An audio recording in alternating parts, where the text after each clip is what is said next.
저는 경북대학교 산림과학 조경학부 조경학 전공에서 근무하고 있는 엄정희라고 합니다. 대구 시민과 함께하는 더위지도 개발 리빙랩을 진행하기 앞서 점점 더워지고 있는 우리 도시에서 우리가 적응하기 위한 과제가 무엇이 있을지에 대해서 강의를 준비해 보았습니다. 지난 6월 22일 밤 10시경이었습니다. 그때 퇴근을 하면서 건물을 나서는데 그 문을 여는 순간 그 텁텁한 바람이 확 밀어 오더라고요. 그래서 그 시간에 기온을 봤더니 29도를 기록하고 있었습니다.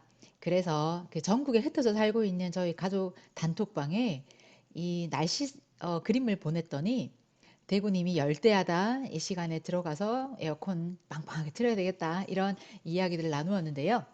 실제 이날 공식적으로 열대야를 기록하지 못했습니다. 열대야의 그 기준이 뭔지 혹시 다들 알고 계신지요? 하루 중에서 최저 기온이 25도 이하로 떨어지지 않는 날을 열대야라고 공식적으로 인정을 하는데요. 오른쪽 확대한 이미지를 보시는 것처럼 그날은 최저 기온이 23도였고요. 최고 기온이 37도였습니다. 그래서 이날은 공식적으로 열대야를 기록하지는 못했습니다. 그런데 며칠 지나지 않아서 기록적인 6월 밤 118년 만에 열대야가 기록되었다고 뉴스에 나오기 시작했습니다. 다들 보셨을 것 같은데요. 다시 한 번 더 시청을 함께 해보실까요?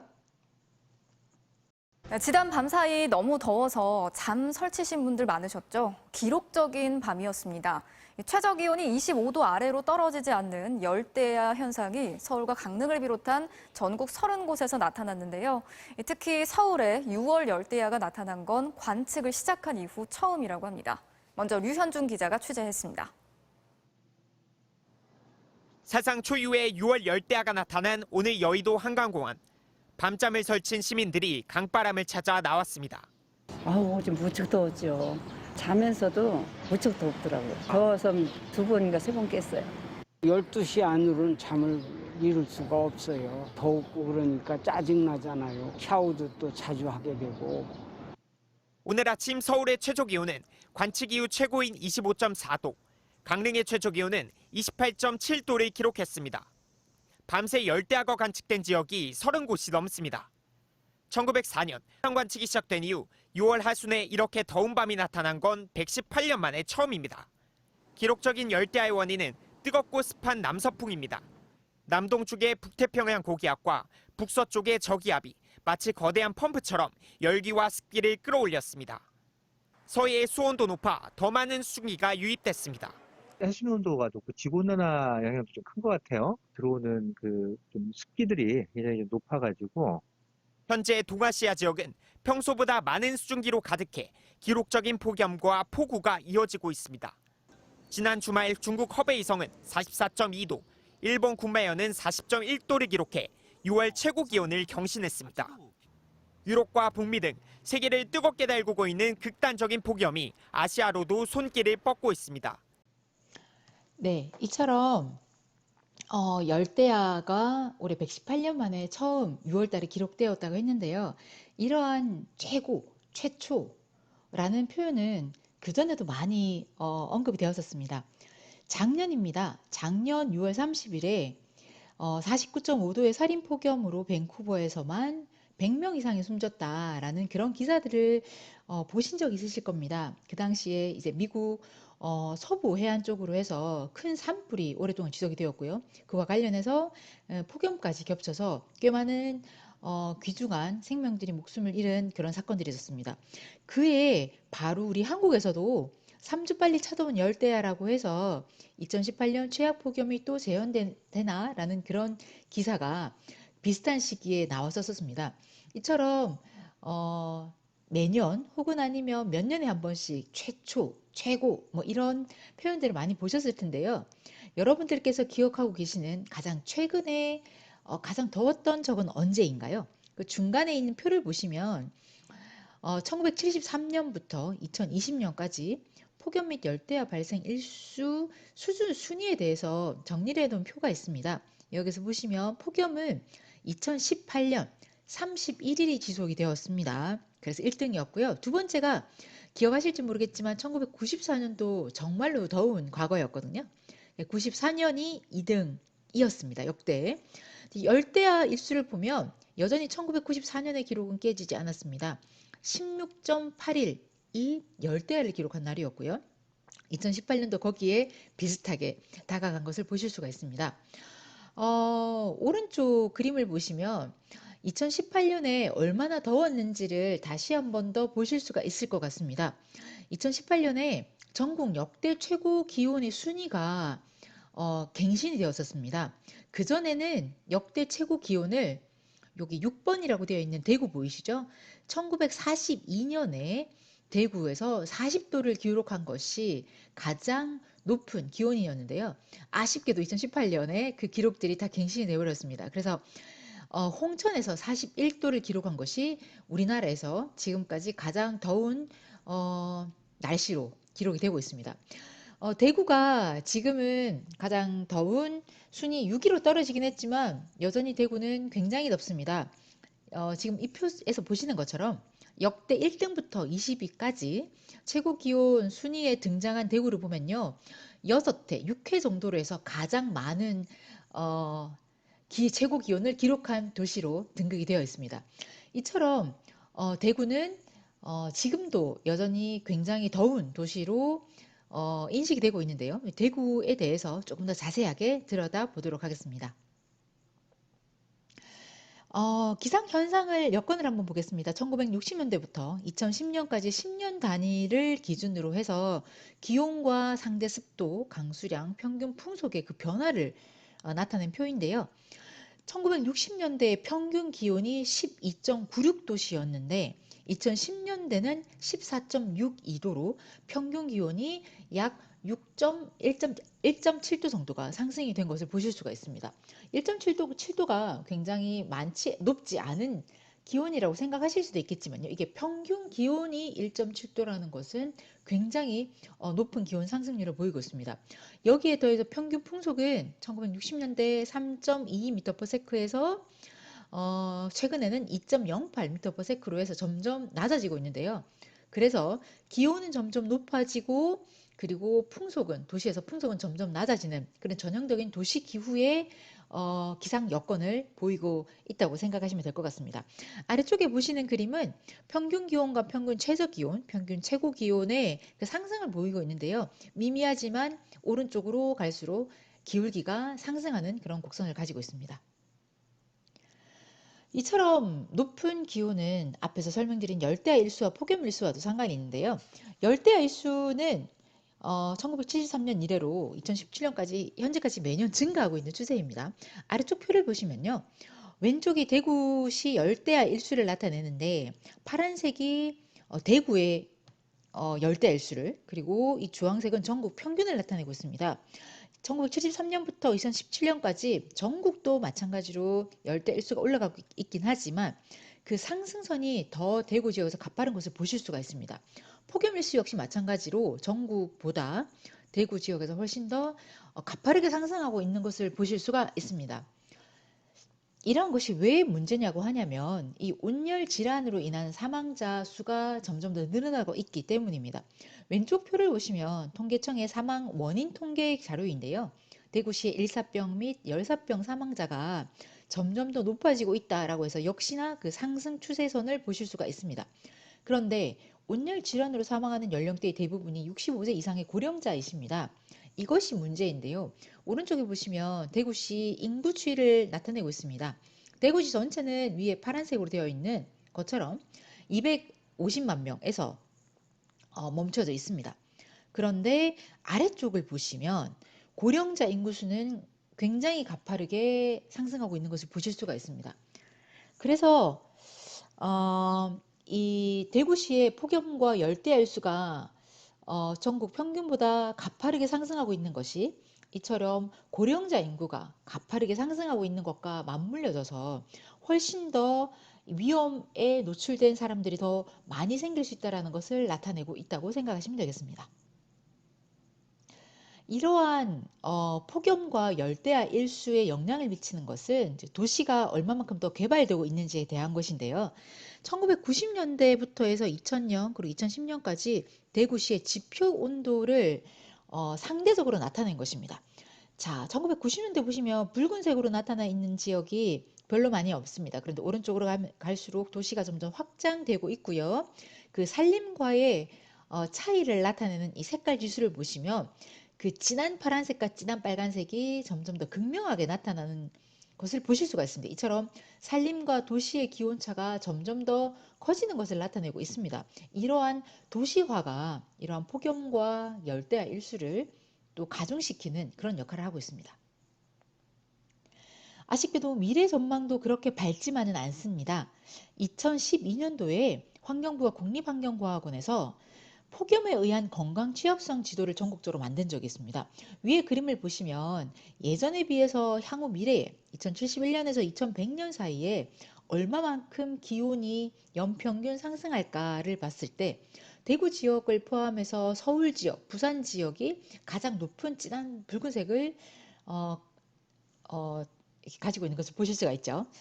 이처럼 대구는 앞으로도 기온이 가장 많이 올라가는 지자체 중에 하나인데 아래쪽 그림을 보시면 광역시 중에서 폭염에 의한 건강 취약성이 가장 높은 곳이 바로 대구 광역시로 분석이 되었습니다. 이러한 것은 지형적이면서 기후적 특성으로 인해서 기후에 대한 노출도가 크기도 하고 그런데 이에 대한 적응 능력이 낮아서 상대적으로 취약성이 높은 것으로 추정을 하고 있습니다. 어쨌건 미래의 상황도 그렇게 좋지 않아서 우리는 여기에 대한 대비가 반드시 필요하겠다라고 생각을 합니다. 이러한 현재의 현상과 또 미래의 이런 분석에서 대구 광역시가 폭염으로부터 굉장히 위험한 곳이라는 분석이 나왔기 때문에 대구시에서도 이에 대한 적응 대책을 수립해야 되겠다라고 생각을 하셨습니다. 그래서 저와 함께 대구 광역시의 도시 열섬 적응 대책 기본 계획을 수립하는 연구를 좀 시행을 했었습니다. 도시열섬 적응 대책을 어떻게 수립할지를 계획하기 전에 가장 먼저 대구를 더 덥게 하는 것은 무엇일까라는 그 원인 현상을 좀 살펴보는 것이 중요할 것 같습니다.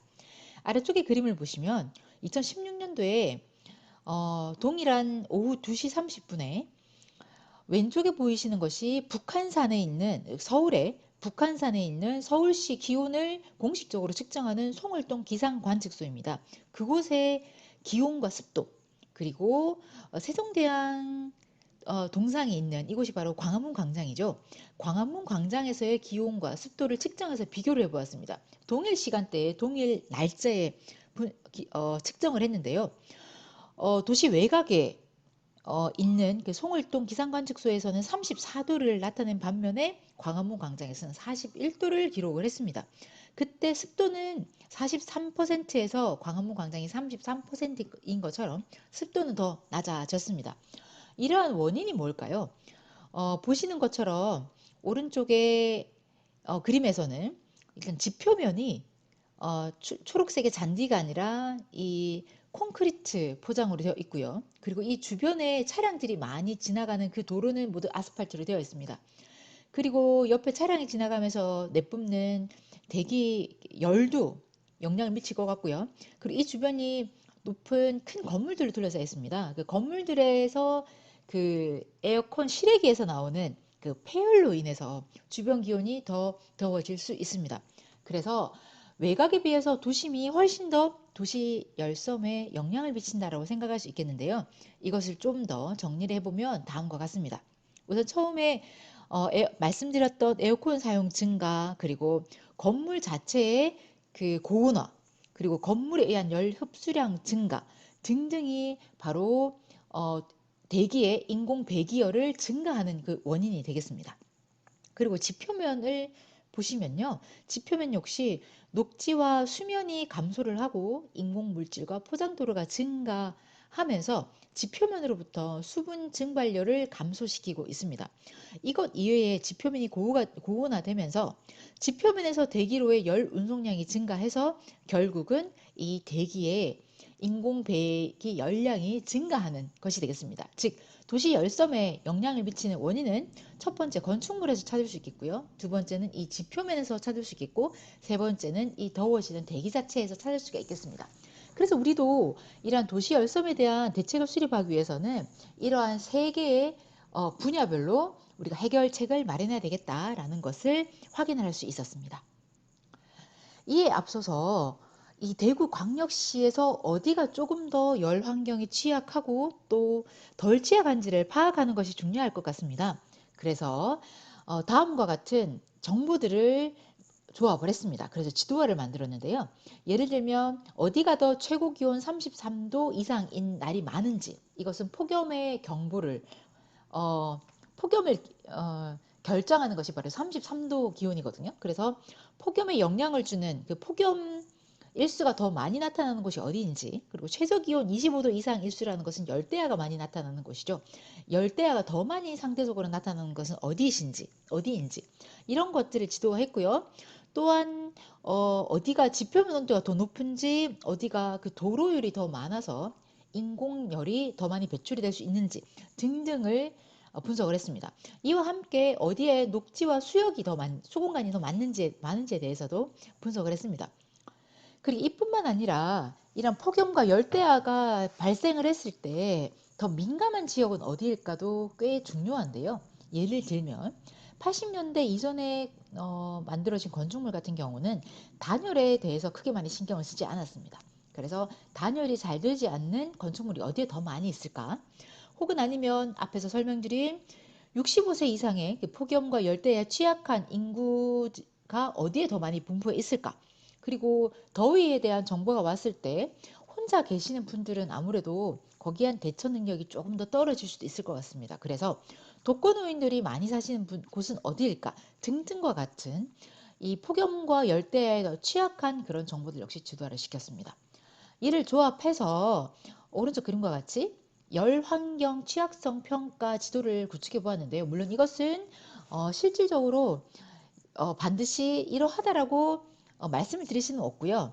다양한 자료를 통해서 열 취약성이 더 취약할 수 있다라고 분석이 된 것이기 때문에 내가 사는 동네가 빨간색으로 되어 있다고 해서 너무 걱정은 하지 않으셨으면 좋겠습니다. 네, 붉은색으로 되어 있는 곳이 1등급이고요. 그리고 주황색이 열 취약성 2등급입니다. 그래서 붉은색으로 갈수록 열에 더 취약하다. 그리고 초록색으로 갈수록 덜 취약하다. 그러니까 더 강하다. 라고 생각하시면 될 것 같습니다. 자, 이러한 정보를 바탕으로 해서 다음과 같은 비전과 목표와 전략을 수립해 보았는데요. 비전은 확실합니다. 시원한 대구 만들기를 실현해 보자라는 것이 이 적응대책 기본계획의 비전이었고요. 목표는 앞에서 취약성 평가를 4등급으로 나눴기 때문에 그 각각에 있어서 취약성 평가를 한 단계씩 좀 다운시키는 그런 것을 우리의 목표로 하자라고 설정을 했습니다. 이에 따라서 5가지 전략을 만들었는데요. 앞에서 도시 열섬에 영향을 미치는 것이 일단 대기 환경입니다. 그래서 대기 환경을 개선하는 전략, 그리고 이와 함께 더불어서 시원한 환경을 조성하는 전략도 필요하고요. 또 그리고 앞에서 설명드린 지표면과 건축물에 대한 전략도 수립이 필요합니다. 그리고 이러한 물리적인 것 이외에 소프트웨어적인 것, 커뮤니티 조성도 꽤 중요한 전략이 포함이 되고요. 그래서 이 5가지 전략을 수립을 했고, 이 각각의 전략에 따라서 5가지 과제, 총 25가지의 도시열섬 적응 대책 과제를 정리를 해보았습니다. 이 각각의 과제들을 모두 다 설명을 할 수는 없고 거기에서 중요한 몇 가지만 설명을 드리고자 합니다. 우선은 대기환경 개선과 관련한 과제인데요. 첫 번째는 바람길 조성입니다. 바람길에 대해서 많이 들어보신 적이 있으실지 모르겠는데요. 도시 외곽에서 생성되는 산림에서 생성되는 차가운 공기를 이 도시까지 좀 확산시켜 보게 하자라는 것이 바로 바람길 계획입니다. 그래서 독일에서 만들어진 이러한 개념을 대구시에서 적용하는 그런 사업들을 대구시에서 많이 진행을 하고 있습니다. 그리고 앞에서 지금 열환경이 어디가 더 문제가 되는지를 분석하기 위해서 사실은 실제로 관측된 정보가 굉장히 중요합니다. 그런데 오른쪽에 보시는 것처럼 대구시 기상관측망은 많이 없습니다.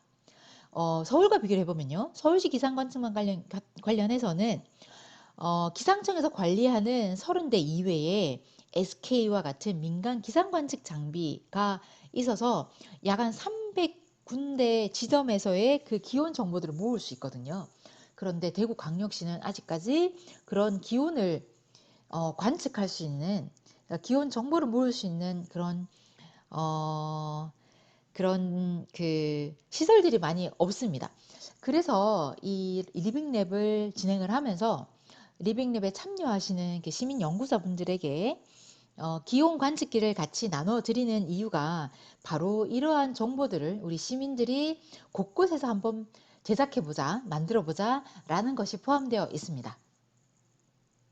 그리고 두 번째는 시원한 환경 조성입니다. 아실지는 모르겠지만 오른쪽에 보시는 것처럼 대구시에 옛 물길이 굉장히 많았다고 합니다. 그래서 이러한 옛 물길을 살려서 도시 내에 열섬을 완화하고 또 복원시킬 필요가 있다라는 것이 바로 중점 과제 중에 하나인데요.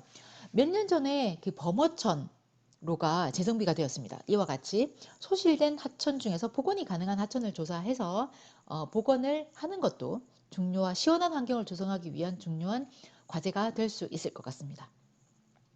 두 번째로 시원한 환경을 조성하기 위해서는 크든 작든 녹지 공간을 만들 수 있는 곳에 이 공원을 만들고 녹화를 시키는 것이 중요하다고 생각합니다. 그래서 짜투리 땅에 포켓 공원을 조성하는 것이 중점 추진 과제로 제안이 되었습니다. 세 번째로는 이 땅을 관리해야 되는 것이 중요합니다. 즉 지표면을 이렇게 열을 많이 머금지 않는 그런 지표면으로 바꾸는 것이 좀 중요한데요. 그래서 오른쪽 그림과 같이 물순환이 잘 되는 그런 지표면으로 바꾸는 사업들을 추진을 하는 것을 제안을 드렸습니다. 오른쪽 그림과 같은 주차장의 투수정 포장을 많이 보셨는지 모르겠는데요. 이 잔디와 이 블럭이 반반 섞여 있는 이런 것이 이게 주차장에서 우리가 이 지표면 관리를 할 수 있는 방안 중에 하나입니다. 이처럼 다양한 이런 사업들을 도시 공간에서 진행을 해보는 것이 중요하다고 생각을 하고요. 또 지표면 관리를 위해서는 녹음수를 확대하는 것이 중요합니다. 자, 낙엽수를 식재하면 아마 여기 시민 연구원들께서도 느끼시겠지만 여름철에 가로수가 풍부한 곳을 지나가 보면 그 그늘로 인해서 굉장히 시원한 것을 느낄 수가 있습니다. 그러한 공간은 실질적으로 지표면 온도가 급격하게 올라가는 것을 좀 방지해주는 역할을 하거든요. 그래서 지표면의 온도를 낮 기간 동안에 급격하게 올라가는 것을 막아주기 위한 녹음수 확대를 지표면 관리를 위한 중점 추진 과제로 제안을 해보았습니다. 그리고 건축물에 대한 것도 필요하다고 말씀드렸습니다. 건축물 중에서는 특히나 오래전에 지어진 그런 건축물은 단열에 많이 취약합니다. 그래서 단열에 취약한 건축물을 단열재로 보강을 해주는 그런 것들이 중요하다고 생각을 하는데요. 실제 경기도에서는 햇살 하우징 사업을 통해서 이 저소득층의 노후주택을 대상으로 해서 단열재를 보강하는 그런 사업들을 진행을 하고 있습니다. 그래서 대구광역시에서도 도시재생 사업을 진행을 하면서 도시재생이 진행되는 곳에 이런 건축물 단열재 사업을 추진하는 것이 바로 열섬에 우리가 적응하기 위한 과제가 될 수 있을 것 같습니다. 그리고 쿨루프를 지원하는 것인데요. 실제 옥상에 그 반사가 잘 되는 화연색 페인트를 칠하는 이런 사업들 혹시 보신 적이 있는지 모르겠네요.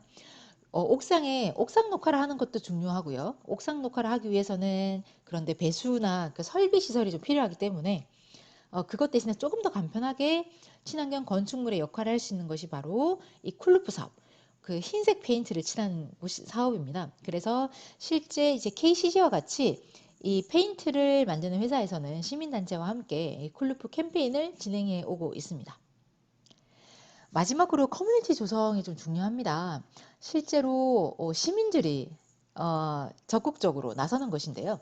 앞에 설명드린 4가지 전략 같은 경우는 하드웨어적인, 그래서 즉 대구광역시 차원에서, 그러니까 지자체 차원에서 진행을 해야 되는 것들이 많은 반면에 이 커뮤니티 조성에서는 실제 시민들께서 조금 더 적극적으로 참여하실 수 있는 내용들이 많습니다. 그래서 여기에 대해서는 이 5가지 추진 과제를 모두 설명을 드리고 싶은데요. 첫 번째는 노인 돌봄 서비스입니다. 대구시에서는 노인 돌봄 서비스를 시행을 하면서 실제 이제 독거 노인을 찾아뵙고 돌보는 그런 사업이 있는데, 이 사업을 폭염에 대한 적응 대책과 커뮤니티 활동과 함께 하는 것입니다. 즉, 예를 들어서 호주의 빅토리아주를 보면 노인 돌보미들을 위한 이 가이드라인인데요. 폭염 시에 돌보미들이 확인해야 할 항목을 체크리스트로 개발해서 실제 가시는 도우미들이 그 어르신과 함께 이런 여러 가지 항목들을 좀 여쭤보고 체크해 보면서 그분들이 폭염에 피해가 있는지 없는지를 지속적으로 정기적으로 확인하는 그런 사업입니다. 두 번째는 농촌 지역 정비인데요. 실질적으로 2011년도에 온열 질환 사망자 중에서 대부분이 80세 이상의 노인으로 발생 장소가 논밭 및 비닐하우스였다고 합니다. 그래서 농촌 지역에서는 농사를 해가 있는 동안에 많이 하시기 때문에 폭염에 대한 체계적인 대책이 꽤 중요한 그런 지역에 포함이 되어 있습니다. 그래서 폭염 감시원 구축을 통해서 농촌 지역의 폭염 관리와 홍보에 대한 그런 서비스들을 계속 늘려나가야 되겠다라고 생각을 합니다. 그리고 온열환자 감시 체계 구축이 있습니다. 이 역시 농촌 지역에 방금 말씀드린 것과 유사한 것인데요. 이는 도시로 확대해서 온열환사가 발생했을 때 바로바로 즉각적으로 대응할 수 있는 구급차라든지 바로 즉각적으로 대응할 수 있는 병원과의 연계라든지 이런 등등을 준비해서 그 아예 체계적으로 구축하는 그런 이야기를 말씀드리고 있습니다. 그리고 폭염 홍보 및 교육 활동도 중요합니다. 시민들께서 오늘과 같은 이런 교육과 같이 폭염이 얼마나 위험한 것인지, 그리고 폭염에 대해서 우리 스스로 이러한 행동들을 해야 되겠다라고 느끼시는 것이 굉장히 중요한 것 같습니다. 그래서 폭염 홍보 및 교육 활동, 그리고 시민 역량을 또 강화하는 것, 이런 것들이 바로 도시 열섬에 적응하기 위한 우리 시민들이 할 수 있는 것들이 아닐까라고 생각을 하고 있습니다. 그래서 저희 같은 연구자들은 이런 시민활동을 지원하는 방안을 고민을 하고 있습니다. 실제 최근 들어서 도시 환경에 관심을 가지는 그런 시민들이 굉장히 많이 있거든요. 위에서 보시면 2018년도에 대구시에서는 우리 초등학생들을 대상으로 해서 초등학교 주변에 미세먼지 지도를 만들어서 어디에 미세먼지가 많이 발생을 하고 여기에 어떤 대책들이 필요하다라는 것을 실제 이끌어낸 그런 사례가 있고요. 2019년에도 역시 마찬가지로 대구 시민이 직접 그리는 미세먼지 지도라는 그런 활동들을 하기도 하셨습니다. 이러한 활동들을 통해서 시민들께서는 이제 적극적으로 이런 환경 문제를 해결하고 우리의 목소리를 구청이나 시청과 같이 그 지자체 공무원들에게 전달을 해서 우리가 사는 지역이 조금 더 환경적인 곳이 되면 좋겠다라는 의식을 많이 가지고 계시고 활동을 하고 계십니다. 그래서 조금 더 찾아보니 이 폭염과 관련해서는 전국의 환경운동연합에서 350 캠페인이라는 것을 만들어서 전국에서 동시다발적으로 온도 측정 프로젝트를 진행을 한 적이 있더라고요. 왼쪽에 보시는 것이 2019년에 안산환경운동연합에서 한 것이고요. 그리고 오른쪽에 보이는 것이 2020년에 수원시에서 열주도 그리기를 하셨는데, 이러한 활동들을 하시는 것을 보니까 매주 한 번씩 동일한 장소에 가서 그 기온들을 기록을 하고 그 기록한 것을 환경운동연합 본부에 전송을 하고 혹은 아니면 그 일정 자료들을 모아서 가져다 드리면 그 환경운동연합에 있는 그 봉사자들께서 실제 그걸 컴퓨터 입력을 다 하시고 그렇게 입력된 자료를 가지고 중간에서 보시는 것처럼 표와 그래프로 나타내기도 하고 또 위에 보이는 것처럼 지도를 만들기도 합니다. 그래서 우리 동네가 어디가 더 덥구나, 어디가 더 기온이 낮구나라는 것을 지도하는 그런 활동들을 하고 계시더라고요. 그래서 저희 연구팀에서는 이러한 시민들의 활동을 조금 더 쉽게 하실 수 있도록 도와드릴 수 있는 방법이 없을까를 고민을 했습니다. 그래서 저희는 더위지도 앱 플랫폼이라는 것을 개발하게 되었습니다. 즉, 시민들이 체감하는 열쾌적 정보를 시민들께서 직접 기입을 하시고 직접 이 매핑을 하는, 그러니까 지도 제작을 하는 그런 플랫폼을 말씀드리는 건데요. 요즘 그 휴대폰은 다 들고 계시니까 이 휴대폰을 가지고 각자 있는 곳에서 각자 원하는 시간에 더위에 대한 체감에 대한 정보를 기입을 하시게 되면 이것들이 자동적으로 플랫폼 상에서 정보들이 모이고 자동적으로 지도가 되기 때문에 앞에서 사무공 캠페인처럼 여러 단계를 거쳐서 활동의 정보들이 모여서 지도화되는 그런 과정들을 꽤 압축적으로 만들 수 있는 플랫폼이겠다라고 생각을 하고 있습니다. 그래서 시민들께서는 실제 우리 지자체, 우리 동네의 시민활동에 이 플랫폼을 활용을 하실 수가 있고요. 여기서 만들어지는 정보들을 또 제공을 받아서 우리 동네가 다른 동네에 비해서 조금 덜 덥구나, 혹은 아니면 우리 동네 중에서도 가장 사람들이 많이 모이고 사람들이 가장 많이 덥다고 생각하는 것이 어디구나라는 것을 좀 파악하시는 데 도움이 될 것 같습니다. 이러한 정보들이 공무원분들에게 전달이 되면 그 지역 맞춤형 정책 수립에 좀 활용이 될 수 있을 것 같기도 하고요. 또 실제 이제 공무원분들께서 정책을 시행하셨을 때 이러한 정책이 어디에 수요가 있으면서 그리고 이러한 정책을 펼쳤을 때 그 결과가 어떠한지를 그 모니터링하는 그 도구로서도 활용할 수 있을 것 같습니다.